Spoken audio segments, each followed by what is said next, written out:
I'm glad to be able to fly in Chicago. Of course, it's nothing like flying over Greenland, where I made SOS Iceberg in the last year for the Universal Pictures Corporation.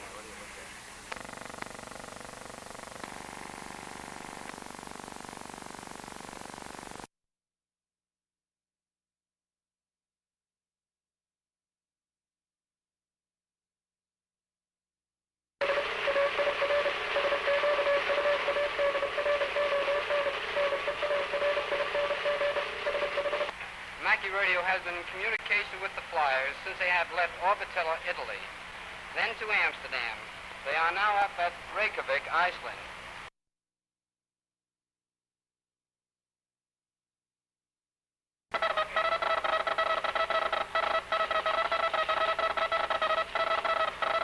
Flash, Mackie Radio bulletin.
I just received a wire from Ginny in Amador, Siberia, saying he's safe.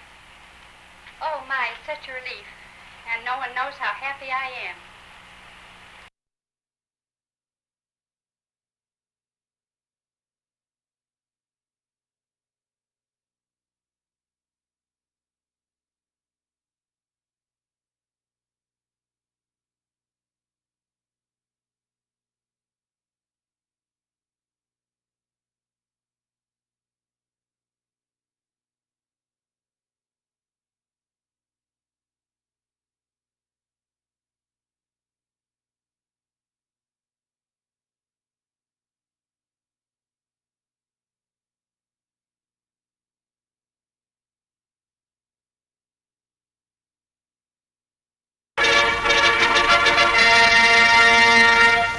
A new glider, designed and built by the Aeronautical Division of Lawrence Technical High School, tries its wings for the first time with an automobile for starting power. A little pull in the stick and he's off. Whooey! Some rough riding. No, sir, it doesn't take a big hill to start a glider anymore. A 200-yard cable and an automobile make it just a two-man takeoff. One in the glider and one in the car. The pilot easily drops the cable, leaving his starting power still roaring across the field. The rest is smooth sailing. Off through the clouds for another gliding ride. But everything that goes up must come down, even a new glider. And the test isn't complete until a perfect landing has been made. With an eye to the future, young America scores again. In this case, with a perfect one-point landing.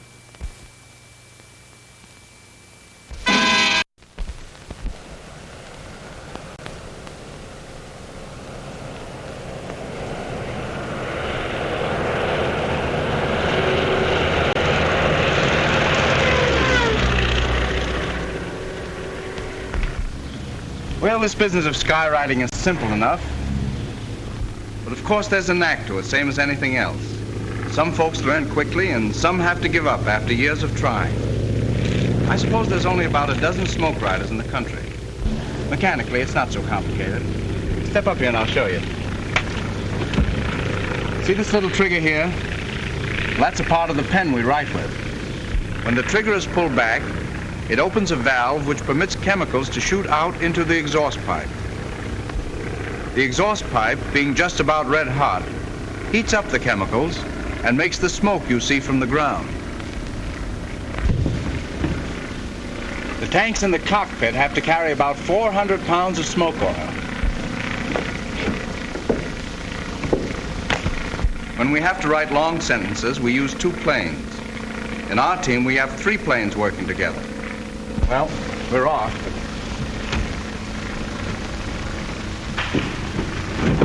Switch off. Switch off. Contact. Contact.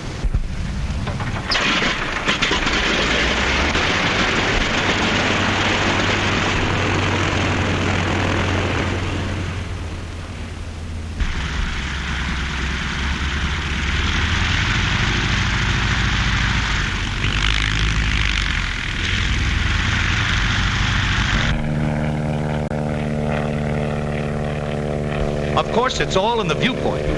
The planes must be light and fast so they can be easily maneuvered. They've got to be quick on the climb.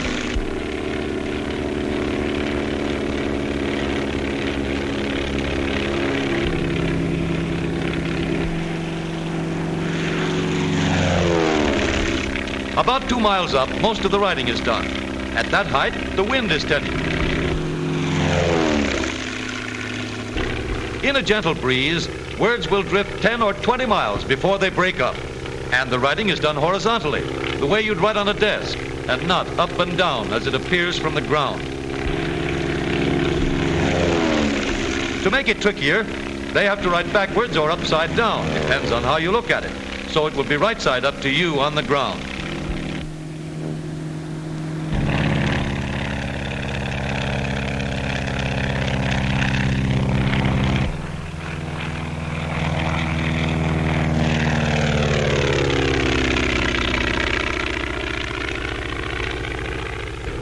When he writes it, this is the way it looks to the Skyrider. And this is what happens when 3 smoke riders go into action at once. They've got to give each other elbow room. But then, it's a pretty big slate. Phew! Looked like a collision that time. Had to be mighty close timing on that one. But when you get around under it, it begins to make sense. To make it a little bit easier, they have the words already written out, upside down, on the instrument board. But they've also got to keep their eyes on all those dials and instruments and smoke gauges while they're using the sky as their billboard.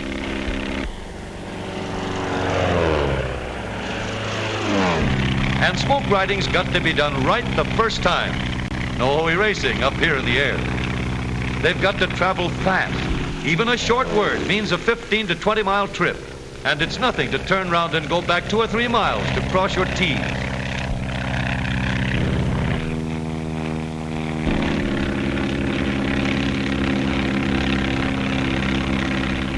To stand the terrific strain of turning and twisting,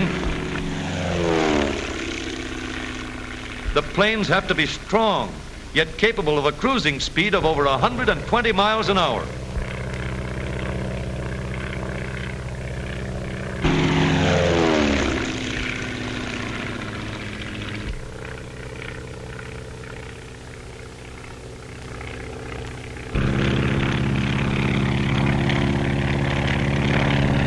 Skywriting must be done into the wind, so the letters won't spread too much.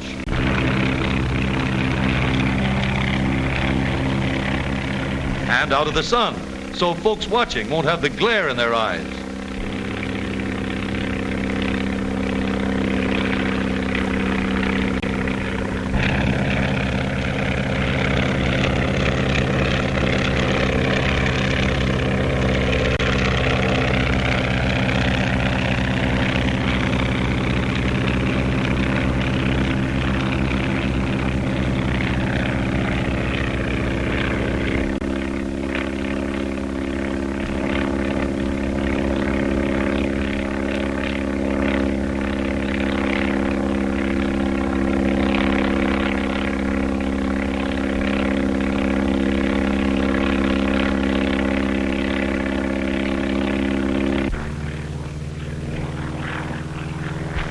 These chaps have to do about all the stunts known to aviation to make all those little turns and twists. Vertical banks.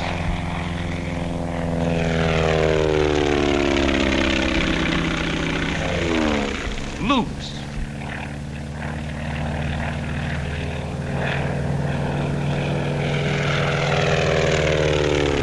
And Immelman turns.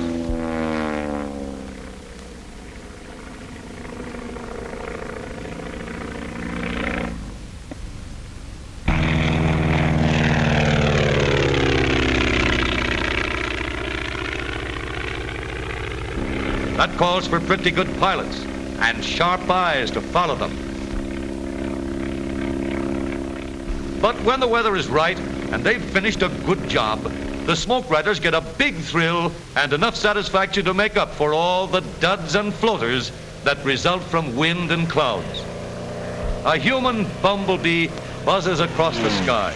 1,000,000 cubic feet of smoke left hanging in the blue each minute like a long white rope. But remember, there are a lot of people looking over your shoulder, so don't start writing love letters in the sky.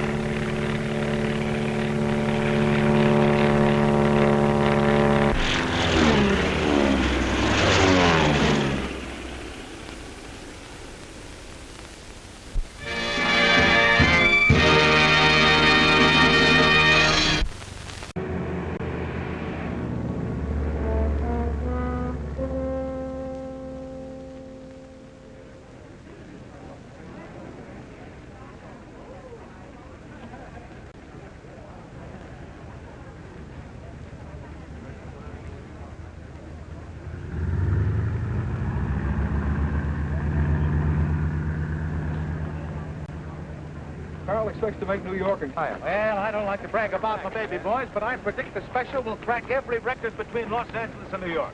Yeah, if your baby will carry the...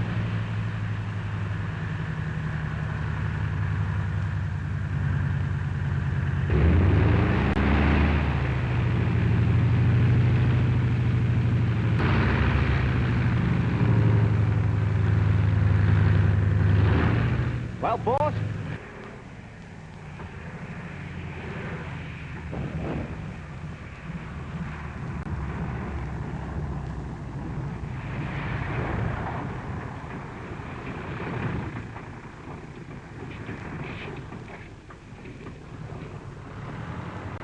Grant, this new engine will deliver 100 more horsepower. That ought to carry the load.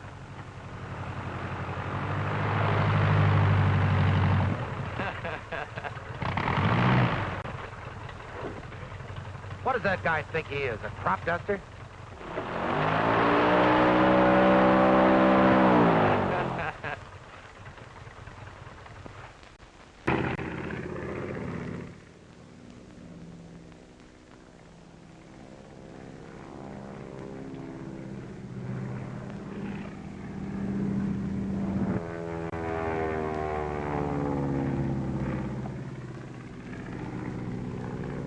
Bill Tate, Wallace Galoot on the field. Say, I don't want to miss this.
Well, Brad, there's your plane. When do I fly her? Careful, you break it. She isn't quite ready to fly yet. But someday she'll pay off plenty of coffee and cakes for you and Mom. Oh, gee, Brad, I don't know what we would have done without you. Yeah. You like it, huh? Yes, sir. Be sharp, I think.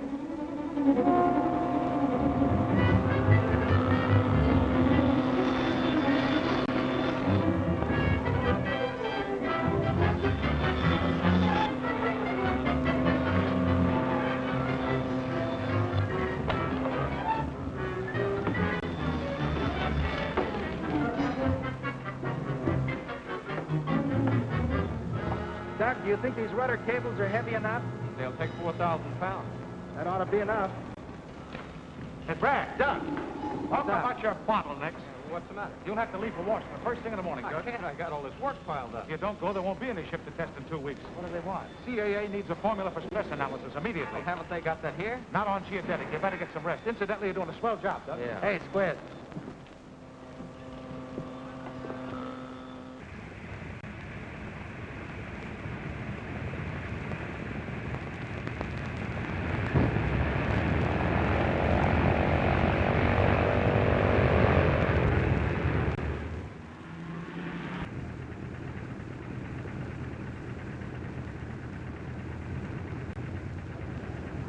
Hello.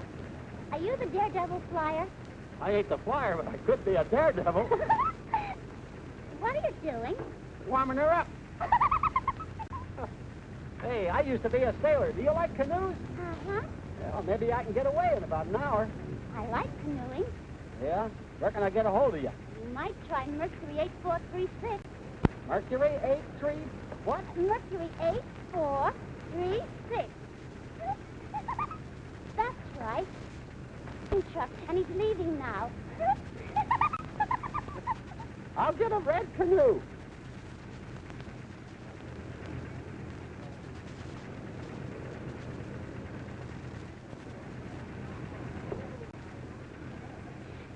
wish I could go with you, Uncle Brad. I wish you could, too, but you've got to stay here and look after things.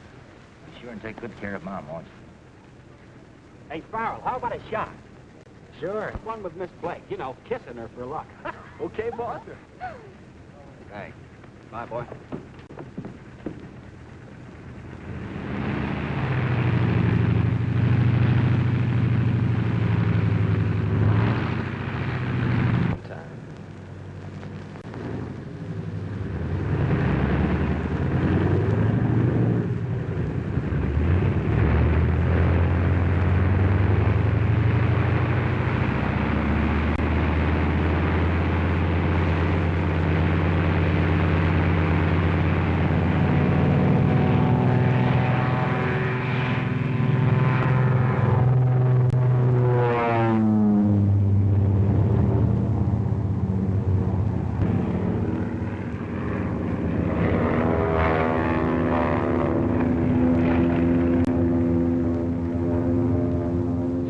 This time, like 13 minutes ahead of schedule. Salt Lake to Faro, Ceiling Unlimited.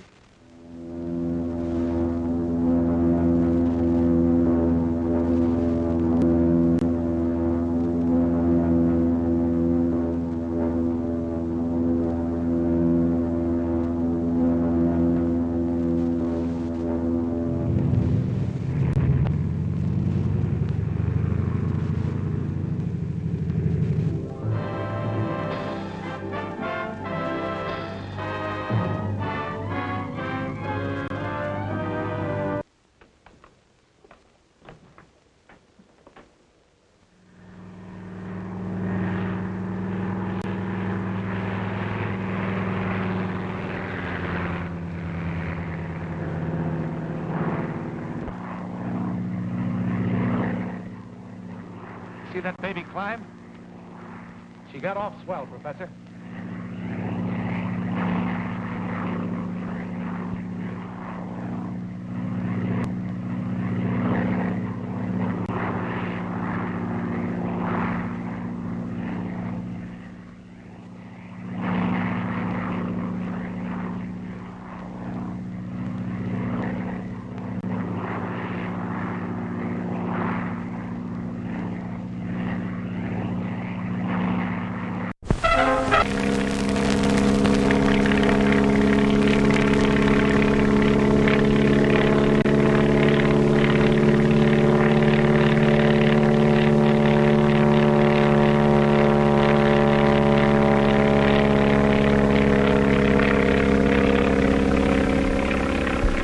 Through day skies and night skies, great man-made birds go winging over our heads, over lakes and rivers and mountains.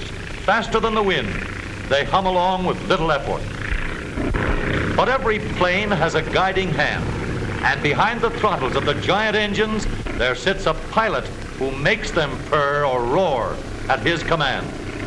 The way these mechanical birds sail along through the sky looks surprisingly simple, but is it so easy? Sure, there's nothing to it. Take the wheel, for example. You can make the ship do most anything by moving it like this. You can turn it over, do loops, dives, and fly upside down. See, this is all you have to do. There's nothing to it. Of course, you have to watch where you're going all the time and keep your eyes on these instruments. They're all telling you something every minute. The stabilizer here practically flies the plane for you. You set it and forget about it, except when taking off or landing, or changing altitude up or down, or when the weight shifts from a passenger moving around, or when the gas tanks get lighter. Oh, is that all? It's easy, is it? Well, not many of us would want to take off with no more instruction than that. There's one thing this expert forgot. That is, he knows how, and in what he knows is his safety. When a fellow learns to fly with the Army Air Corps, he doesn't learn it all in a day, a week, or even a month. The gateway to the Air Service is a big schooling ground at San Antonio, Texas, the primary training point for Army pilots. Physical tests come first. Before he can even be considered, every applicant proves himself sound in every way. If the student reacts properly with 20 seconds of this, he is ready for the next step. Watch his eyes.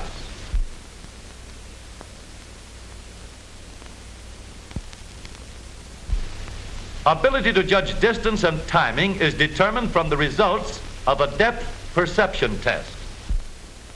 The student adjusts the controls to bring the two uprights an equal distance from his eyes.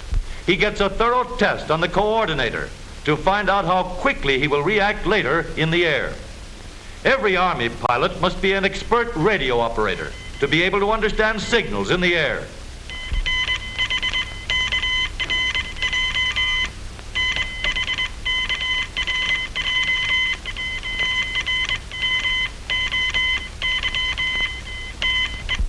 The greatest factor in safety is knowledge of what you're depending on. Before the aerial novice ever leaves the ground, he knows all the whys and hows of his engine. A trained ear helps a lot in knowing the condition of the engine in the air, and that makes for safety too. In the classroom, the student learns why an airplane can fly. The lines on this chart represent the flow of wind. The number of lines represent the amount of air. Less air on the upper surfaces than on the lower causes the plane to be lifted upward. A small-scale model helps teach the theory of flight.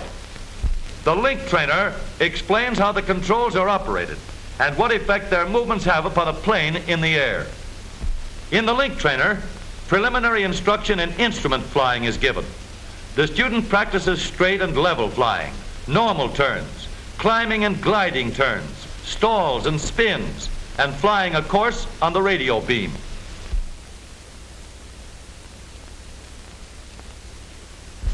Then comes the work on an actual plane. The Army pilot must know how to take the best possible care of his airplane. The greatest care means the greatest safety later in the air. One of the most important parts of the student's training is learning how the plane operates and how it responds to the controls. The flyer must understand every part of an airplane's assembly from the propeller to the rudder. After many hours of preliminary training, the student gets his first chance to fly.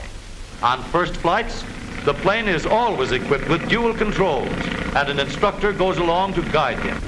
At the end of 8 to 11 hours of flying with dual controls, the instructor can determine when the young bird is capable of making a flight alone.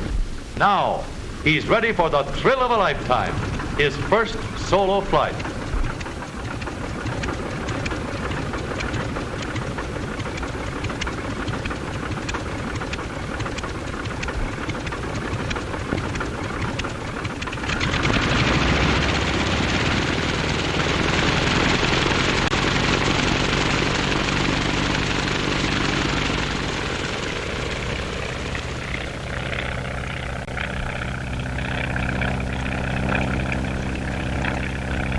Far away from the rest of the squadron, the student gets the feel of the sky with the greatest possible safety.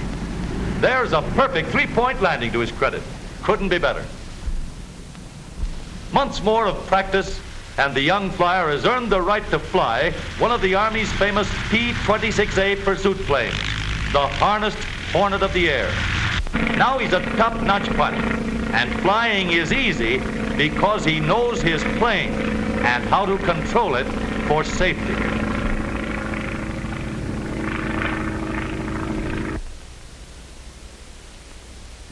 It's easy to drive an automobile, too.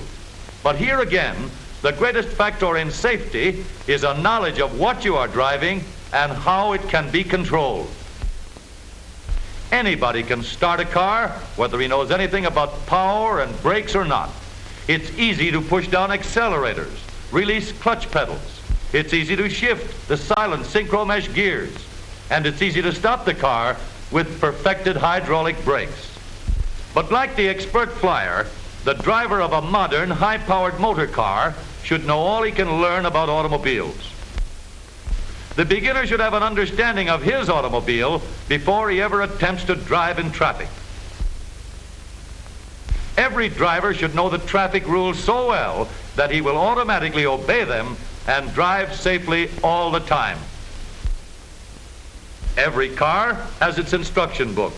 The driver should study it and learn all he can about how his car works and how to take care of it. He should have several hours of instruction at the controls. And finally, the first solo, out where there's plenty of room for him to practice. Of course, every driver cannot be expected to know quite as much about his car as every pilot knows about his plane. But there are millions of safe drivers on our highways today. The safe driver knows his brakes, and he knows how to use them to stop without skidding.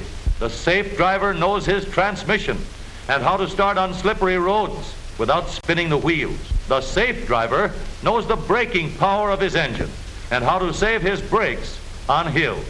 Driving safely is easy when you know how.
Bay, no praise is too high for the magnificent work of the Royal Australian Air Force Kitty Hawk Fighter Squadron. The pilots swept Japanese opposition from the sky, strafing landing barges, even coming low to pick off snipers from treetops. Deep in the jungle, our engineers have hacked out landing fields, but the rains keep the ground soggy and unusable, so these steel mats were brought in to provide a firm strip for takeoff. From these small portable landing fields, our pilots take their planes into the daily offensive that is being waged to drive the Japs off the island of New Guinea.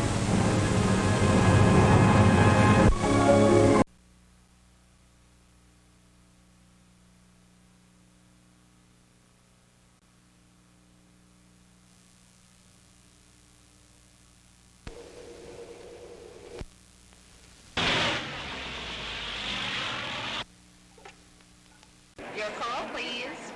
Army Flash, thank you. Army Flash. Army, go ahead, please.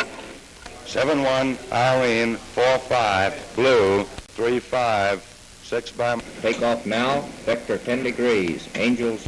75 Glen, 1-7.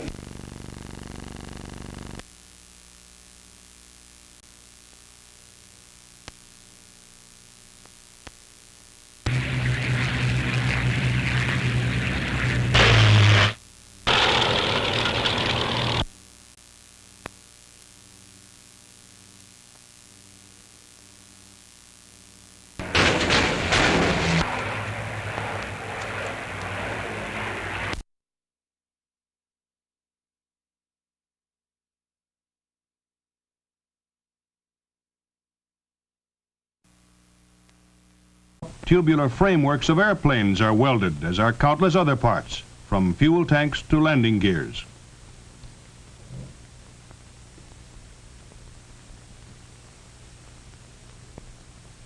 Such welding is carefully inspected, and if you choose welding as your life work, it will be worth your while to work hard to qualify yourself as an inspector. There are many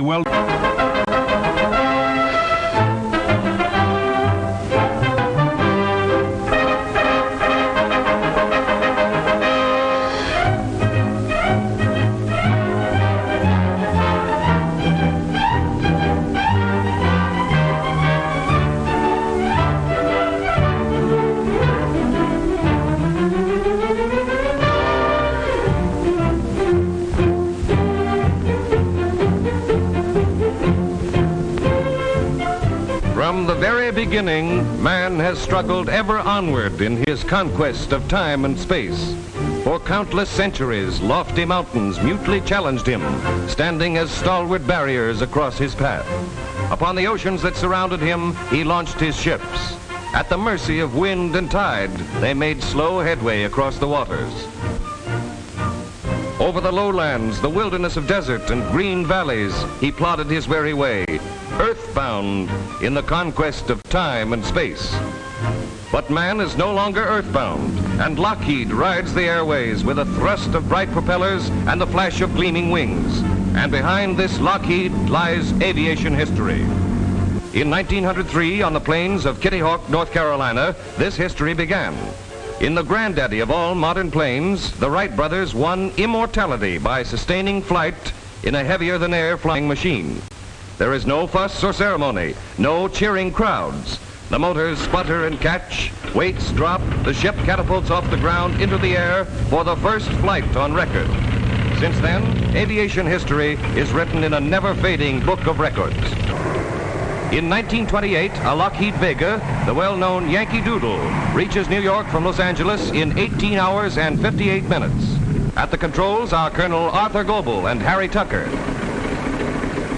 In 1929, Captain Frank Hawks climbs aboard his Lockheed to set a new transcontinental mark. Good luck, Captain. New York is only 3,000 miles away. Off on his way to a new record, one of the many he is to establish in the years that follow.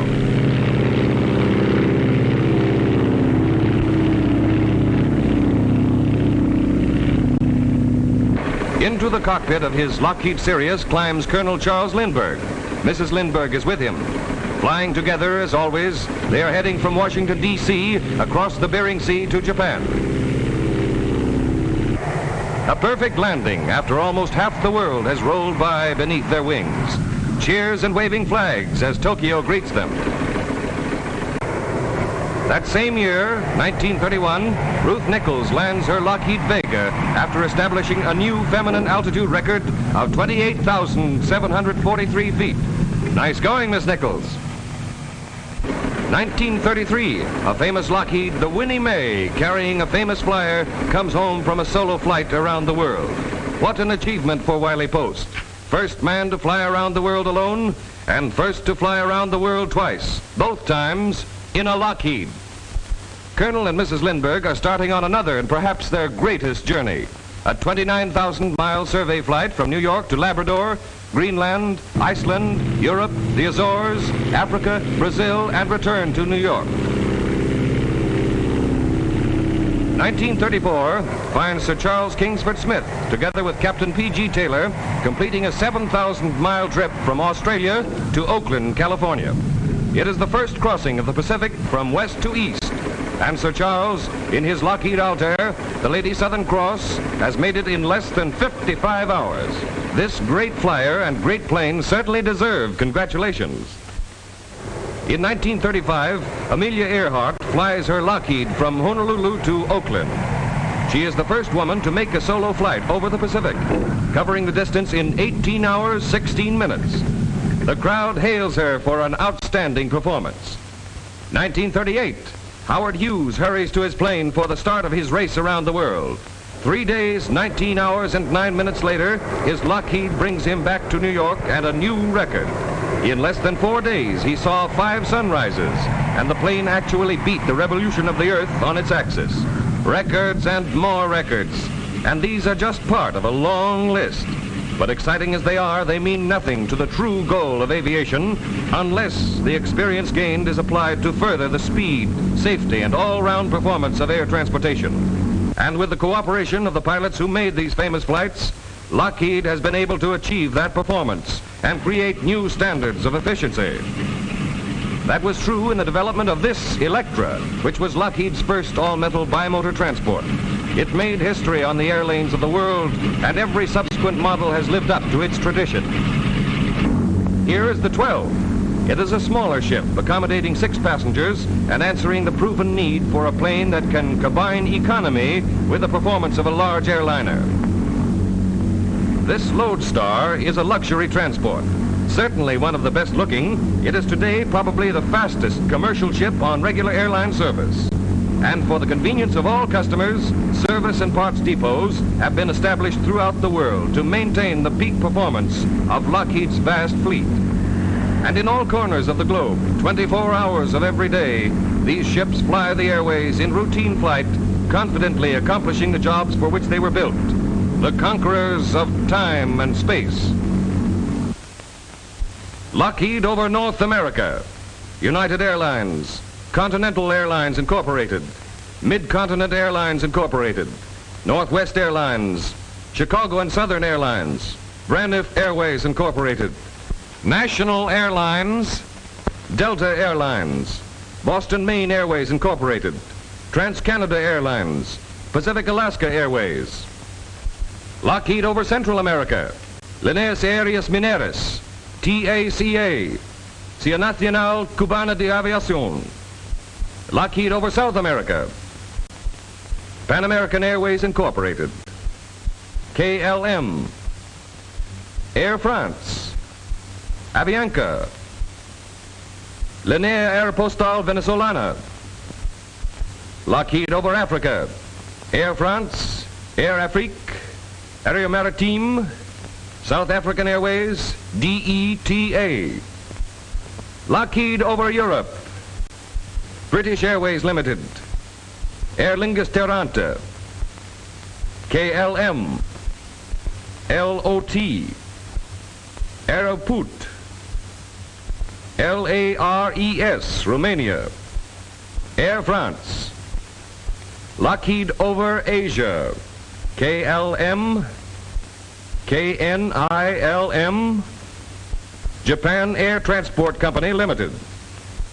Lockheed over the Antipodes, KNILM, McRobertson Miller Aviation Company, Guinea Airways, Ansett Airways Limited, W.R. Carpenter Airlines, Union Airways of New Zealand.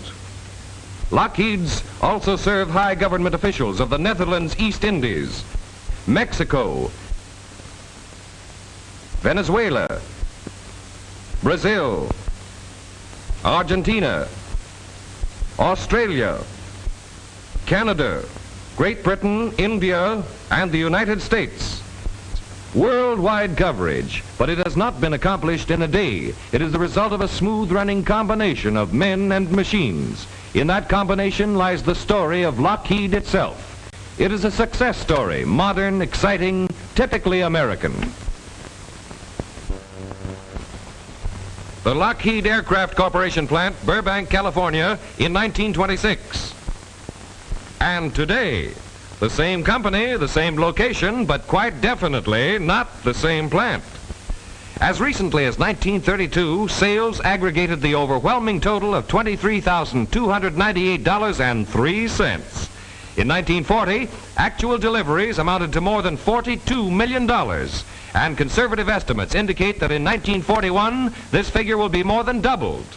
And to the men of Lockheed belongs a large share of the credit, to their skill and to their loyalty. They are a cross-section of typical American workmen: drillers, riveters, tool makers, die casters, machinists, and technicians. In 1931, there were only 300 of them. 1941, over 35,000. Every man who checks in, from office boy on up, has taken and passed exhaustive tests covering intelligence, temperament, and special aptitude to prove his individual ability. 35,000 American workmen, the right men for the right jobs to build the best planes. This is not a trick shot made with mirrors. It is the drafting room of the engineering department, where every new Lockheed has its beginning. A beginning conceived with the purpose of supplying the answer to definite needs of the aviation industry. To attain this goal, over 850 engineers make over 5,000 drawing plans, devoting a total of over 200,000 work hours to their mission of creating one new design. The component parts of a modern airplane's wing, fuselage, and tail surface are almost countless in number, yet every single one of them must be engineered. Even the most minute part receives the greatest attention. 4 separate drawings are made showing detail from 4 different angles. Although the part is no larger than a silver dollar, it will have to go a great deal further. The interior of a plane is one feature of design seldom associated in one's mind as coming under the supervision of the engineer. Yet one of his most important jobs is to provide utter comfort for passengers traveling through the air at high speeds. The Lodestar's cabin has been designed for this comfort. Inside, the sound of powerful motors is reduced to a pleasant hum by scientific soundproofing and vibration control. Restful chairs, ample space, and headroom are results of thoughtful planning. And all Lockheeds are especially adaptable to the requirements of private owners. For businessmen to whom time means money, the Lodestar is convertible into a convenient and dependable office in the sky. The Compact 12 becomes a comfortable lounge for attending important events anywhere at any time. The cabin of Lockheed's new 4-motor transport, the Excalibur, will look very much like this. Although the plane is still under construction, the engineers have built an exact replica, known as a mock-up, out of wood. In this way, every possible detail of passenger comfort can be effectively predetermined and applied. But the ideas and plans that this man and the hundreds like him put into execution are not only those of Lockheed's chief engineers, but those of the entire flying world. For the Market Research Division maintains close contact with the operative branch of the industry. The staff compiles lists of important features relating to a plane's design. These findings are set up in the form of questionnaires. If you were to build your own ship, on the flight station, where would you locate emergency controls? On the engine control stand, where would you put the levers? And the rudder pedals? These comprehensive questionnaires are sent to airline executives, pilots, transport officials in every corner of the world. to Trans-Canada Airlines, R.C. McLeod in South Africa, Tri-American Aviation, Buenos Aires. The list is almost endless, but to mention a few more, American Airlines, Lieutenant Thatch, VP-5 Squadron Canal Zone, and British Airways. The replies to these pamphlets are carefully sorted, for they represent knowledge gained under actual flight conditions. Detailed graphs and charts are compiled by competent statisticians. No suggestion is too small. Every answer to every question is checked and noted. These findings are recorded in another pamphlet. You told us this is the way you would do it. On flight station, on engine control stand. And on rudder pedals, we asked, are brake toe pedals desirable? 93% said yes, 7% no. That verdict is submitted by men whose combined opinions represent the experience of over 16 million hours of flying. These practical viewpoints, as gathered by market research, are submitted to the engineers. They combine these ideas together with their own creative ability in the conception and building of every new Lockheed plane. That's how Lockheed designs airplanes to suit the men who know airplanes best, operators, pilots, and regular airline passengers. And the first form a new plane takes is on paper. From these drawings and thousands like them, an exact scale model known as a wind tunnel model is made and is connected to instruments which determine its flight characteristics. The model is hand-carved, accurate to the fraction of an inch, weighs over 500 pounds, and costs more than $5,000 to build. The door is closed, the wind tunnel sealed. A flip of the switch and the wind propeller whips up to speed. The model is exposed to a far higher velocity than this 90-mile-an-hour wind. The small wind tunnel model is actually subjected to and withstands a much greater force. From an idea to an actuality, from theory to fact, from a model to a completed Lockheed, the plane has been built. More than that, into it has been built the strength, ruggedness, and durability necessary for its safety and high-speed performance. But not so long ago, this shining plane was only a small part of a trainload of metal addressed to Lockheed. For the metal inside these wooden frames is the stuff that planes are made of. Hard and strong, it must be fabricated by men and machines into the parts that make airliners. Giant shears act as huge mechanical scissors. Metal sheets are slipped into place. The sharp blade strikes and cuts through them as if they were cloth. The high-frequency router, a dental patient's nightmare, turns 15,000 revolutions a minute and cuts layers of metal into their first rough shape. The bit turns so fast that it must be cooled by a constant stream of oil. The massive hydro press exerts an overall pressure of 9 million pounds, and it literally squeezes parts out of metal. An endless chain of roller conveyors carries a tray with the forms to workmen. They put the metal which has already been cut to the correct size in place on the forms. The tray now continues on its way into position under the press. The operator touches a switch, the press starts down, and look out below. Almost unbelievable pressure, an irresistible force, but under perfect control. And where plain sheet metal went in, finished parts come out. The hydro press turns out more parts in 1 minute than 2 men could complete in a whole day, and turns them out better and more accurately. A compressed air stamp which forges metal is an excellent example of powerful machinery under absolute control. Taps as gentle as a tack hammer, then the crushing impact. What a nutcracker this outfit would make. And yet its control is so delicate that it can crack an egg, at least so the operator claims. Look out there, a little too hard and you'll have an awful mess. Be careful. Well, hello, stranger. You certainly have a brand new kind of a mama. Skilled men and precision machines have fabricated these parts. But even metal can be strengthened and protected. To do this, there are several types of processing. Complete electrochemical anodizing baths provide parts with a protective coating of oxide film. This is a safeguard against the threat of corrosion caused by moisture. It is an interesting fact that these parts are protected against any harmful effects of moisture by being given a bath. Another type of bath is used for a different purpose. In order to harden and thereby strengthen certain parts, they are immersed in a hot salt solution of sodium potassium nitrate. In large ovens, other parts are hardened by baking at 1550 degrees Fahrenheit and quenching them in oil. It is easy enough to say that these parts, which will eventually be the plane, are strong. To prove that they are, to constantly guard the Lockheed measure of strength is the duty of the testing laboratory.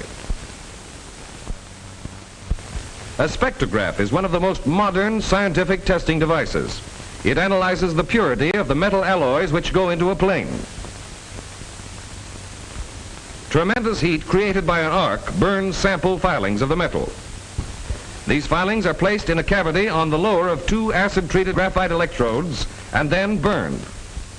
The light of the burning metal passes through a lens and then through a rotating sector, the adjustable opening of which controls the amount of light falling on the slit. The light now passes through the slit and falls upon a diffraction grating. This diffraction grating is a concave aluminumized glass plate on which 24,000 lines per inch have been ruled with a diamond point. The light is separated by the grating into wavelengths. These wavelengths, or light rays, fall upon a strip of film, and a photographic record of them is thus produced. Since each element has its own wavelength, from the developed film it is possible to determine exactly which are present in the alloy. In this manner, the spectrograph immediately detects all impurities, and any inferior metal is promptly discarded. The sole purpose of this huge machine is to break things. Its powerful jaws, capable of a compression of 300,000 pounds, are about to crush a small section of the wing in order to measure its resistance. Now watch carefully. The upper jaw is clamping down with an invisible, relentless force on the seemingly frail strip of metal. But actually, just how frail is it? 60,000 pounds? 70,000? There it is, a slight ripple. The breaking point has been reached, and it takes a pressure of over 80,000 pounds to even bend this frail little section of a wing. For contrast, let's see what happens to a solid cylinder of concrete, which certainly appears much stronger. There's the first crack, and the concrete shatters completely under a pressure of less than 75,000 pounds. All stressed parts, such as forgings and castings, are X-rayed for any possible flaws in the metal. Lockheed X-rays more parts than all other aircraft manufacturers combined. They may look new and shiny on the surface, but that doesn't matter. What are they like underneath? This batch is fine, perfect. A different story here. Those slight, almost imperceptible flaws which doom it to the scrap heap would be invisible to any eye other than the X-ray. Therefore, although it is important to know what is on the outside of a plane, every stressed part is X-rayed because Lockheed thinks it is even more important to be absolutely positive of what is on the inside. Yes, every part of this plane is built for the strength, ruggedness, and durability to achieve the highest speeds. And there goes the Lodestar. Carrying a full load of 17,500 pounds, it speeds down the runway for the takeoff. In 15 seconds, after a run of only 860 feet, it leaves the ground and soars into the air. Climbing rate 1,200 feet per minute.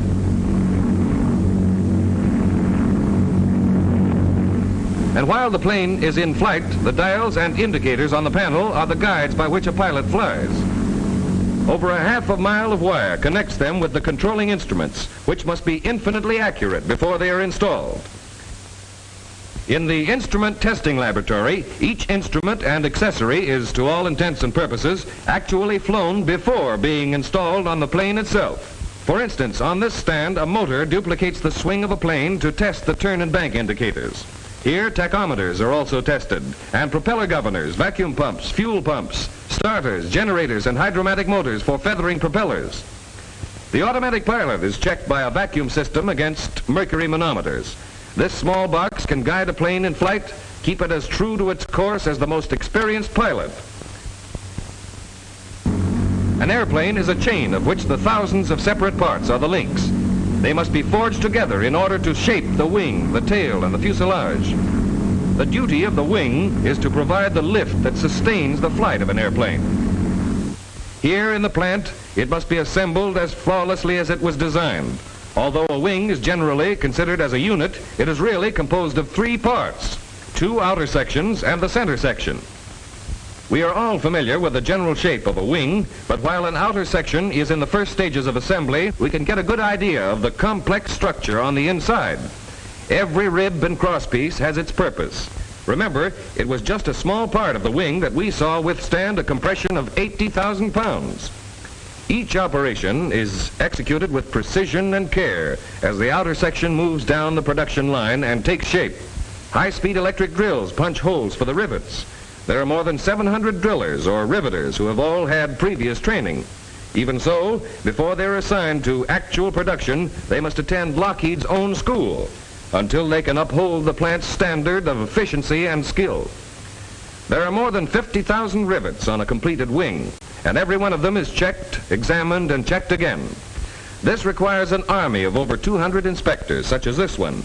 But by the time a Lockheed plane is assembled, every square inch of it has been inspected at least 5 times. Inspector number 158 finds this row perfect and okays it. And the story of one outer wing section is the story of 10, of 20, of 1,000 sections as they move down the line in an endless parade. Mass production with the emphasis on precision and quality. The assembly line for the center section of the wing is one of the largest and most vital units in the plant. It has to be because the center section is the strong man of the plane. It must be constructed and assembled so as to be able to support heavy loads and to withstand great strain, for it unites the 2 outer wings with the fuselage. The fuselage will eventually rest in the gap between the 2 shoulders, and the wings will be joined like arms on either side. The main beam of the center section is the strongest part, the backbone of the entire plane. Like a bridge, it must carry any burden with steadfast dependability. And the main beam is built just like a bridge. At all times, it carries all of the flying load, the engine load, and the landing load. And it is stressed to support more than 5 times the total weight of a fully loaded plane. Completed and assembled, capable of supporting a static load of 70,000 pounds, the wing will do its job as the men who built it have done theirs. The tail surfaces control the maneuverability of a plane. The use of twin rudders was developed by Lockheed and are one of the distinguishing features which point out every Lockheed. The fuselage is the body of the plane. It represents the final word in aerodynamic design and streamlining. And during construction, these basic principles are built into the fuselage and applied to every operation from the beginning to the completed shell. As the first step in its assembly, the bulkheads are joined together by stringers which form the basic shape and strength of the fuselage. Skin fitters then fit and shape the metal sheets, attaching them with removable fasteners. On their heels come the riveters, while every stage of the assembly is constantly under the close check of inspectors. Assembling with electric continuous spot welders facilitates production and gives many fuselage parts an extra smoothness for better streamlining. With an eye to the future, Lockheed is constantly enlarging on this process because better streamlining means greater speed. And so another fuselage is finished and ready for mating with the wing. Like a ship being launched, it moves slowly down the ways. Slowly now, yes, but for just a little while longer. Soon sunlight will be glinting from its metal sides. Its nose will point upwind. In the comfort of its cabin, passengers will read or write or sleep or think after their own fashion, and beneath it, the lakes, rivers, and valleys of the countryside will unfold. Slowly still, the fuselage is lowered into place, united with the wing. And now, slow no longer. Speed on the water. Speed on the snow. Speed on wheels. On rails. Speed on wings. There is truth in the slogan that it takes a Lockheed to beat a Lockheed. And as the plane approaches the field, it slows down for the landing. The Fowler flap has been adopted and developed by Lockheed. The flap gives a greater lift to the wing and provides a brake action to reduce the speed. The plane lands at 65 miles an hour, and from a height of 50 feet, it can come to a complete stop in less than 600 yards. This Lockheed Lodestar, with its safety, its comfort, and its great speed, typifies the ideals of aviation in America.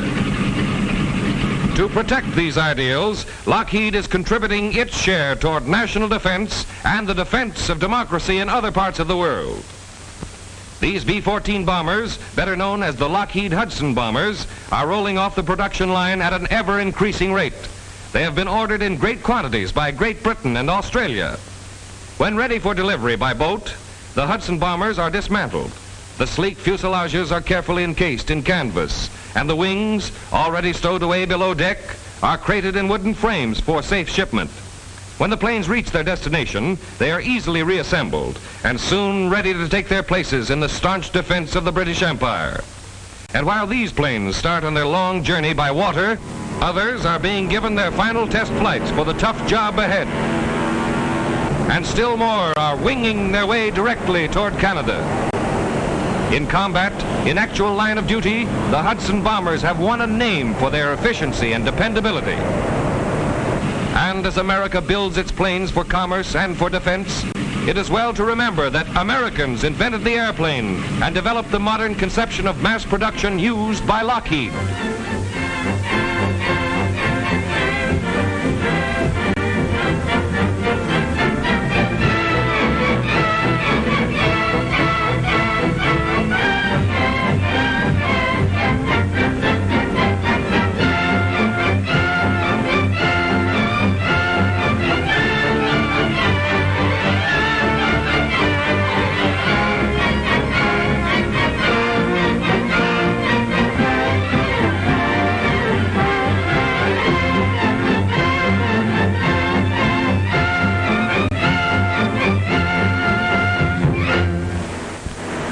And out of the vast production line come Lockheed's, the 212, the Electra, the 12, the Hudson bomber, the Lodestar, and now Lockheed's answer to the challenge of our times, the Interceptor Pursuit P-38. It has been developed solely for national defense, and Army officials consider it the fastest military plane in the world today. The P-38, a man-made comet. The P-38 is a completely new development in conception and design. The purpose of this deadly single-seater fighter is to prevent any would-be attacker from reaching his objective. Lockheed is building vast quantities for the United States Army, and many of its features are closely guarded military secrets. But it can be revealed that the P-38 will climb a mile in a minute, and its motors are so quiet that it can approach any target almost without warning. And as wings soar higher above America, so are soaring the hopes of free men the world over. For they know that whether it be for commerce or defense, ship for ship, American planes have no equal. And just as Lockheed commercial transports serve the people, so do the Lockheed military planes stand ready to serve should the need arise. The striking power of Hudson bombers, the speed of the P-38,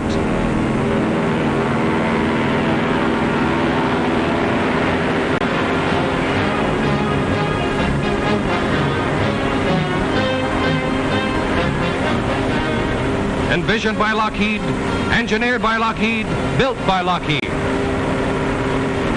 Wings of eagles for the protection of our country.